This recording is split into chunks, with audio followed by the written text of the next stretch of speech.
Now, some big news that is going to affect a lot of people around the world, at least for the next 90 days. In fact, it's close to breaking news because we know that Donald Trump, one of his ideas about how to make sure that America is great again, but also to stabilise the world, is to introduce tariffs. Now, virtually every country, including ours, got a 10% tariff, but we also know that all of this was really about a fight with China. Now, we know that the stock markets, well, they went particularly crazy after all of these things had been first announced. But I can tell you the breaking news tonight is that China and the United States have agreed to not ramp up tariffs on each other. In fact, a 10% tariff for most things coming out of China will be the same as the tariff paid by a country like Australia. Now, the US and China have done this deal. It'll be for the next 90 days, and the Wall Street Journal, both in their own copy and republished in Australia in the Australian newspaper, says this, that the US and China have said on Monday that they agreed to suspend most of the tariffs on each other's goods while further trade negotiations continue. Put simply, we're now sitting in a 90-day period where everyone's starting to stand down.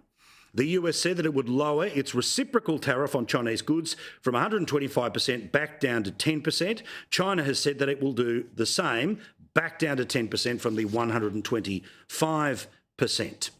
US tariffs, however, remain on things like fentanyl and other measures, so it's not everything down to 10%, but basically all of that electronics, all of the global supply chain stuff that was going to make prices much more expensive in places like America and presumably a flow on to places like us. But the two countries say that they will establish a mechanism to continue discussions about economic and trade relations, meaning it won't be president to president, it'll continue being effectively minister to minister.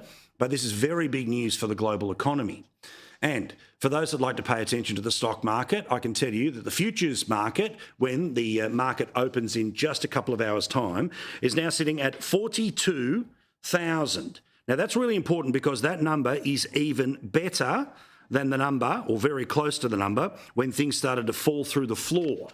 Now, the stock market will not be back where it was, say, around February or December. That's up to 44,000. But remember, it was dipping down to, what, about 38,000? And we remember the very calm reaction the Australian media had to Australia's stock market reaction. Tariffs. Tariffs. Tariffs. Tariffs. Tariffs. Tariffs. Tariffs. Tariffs. Tariffs. Tariffs. Tariff. Tariff. Tariff. Tariffs. Tariff. Now, you would recall the great setting on fire of many people's hair, and yes, it became an important moment. In fact, one of the most important moments in and around the campaign. But something you haven't heard on the 6 p.m. news, something you don't read about, and all of those people who were very interested when the market went down, is that firstly, the American market seems to be on its way back up, and the Australian market is actually higher than where it was when the panic set in.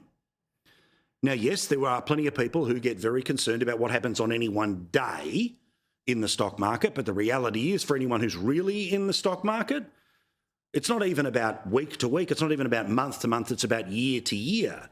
And if we can see, again, where the stock market has been, you can see the dip at 8,000 points has now been replaced by the performance that is now 300 points higher. The Australian stock market is higher than the day before things started to go crazy. In fact, you can start to roll back that we're talking about more like March, not what was happening in and around April. Now, again, this did concern an awful lot of people. It was the stock market in particular that forced a very important group of voters to start to move from the coalition to Labor. But isn't it interesting? Wall-to-wall coverage of the panic in order to help get the political result, but then when all of those losses have been wiped out and now they are starting to go back above those numbers, nothing to see here. Or somehow it's all Jim Chalmers' great work. And there's good Trump, there's bad Trump. There's decisions he makes that are fantastic, and there are ones that all of us will wince at, even those of us who support the president. But as I have said to anyone who will listen since November last year, forget the panic, wait a week, or in this case, just wait a few weeks, and then we can start to see what's going to happen. Now, I don't know what happens in the next 90 days, but If a stock market is roaring back to before the panic, and in the American market is probably going to surge way past where the dip was, then who are the people who really were setting their hair on fire? People actually losing money? People making money off huge amounts of stock trades? Or people who wanted to ram home a political point in service of the election result that they wanted? Of course, to say that would be a conspiracy.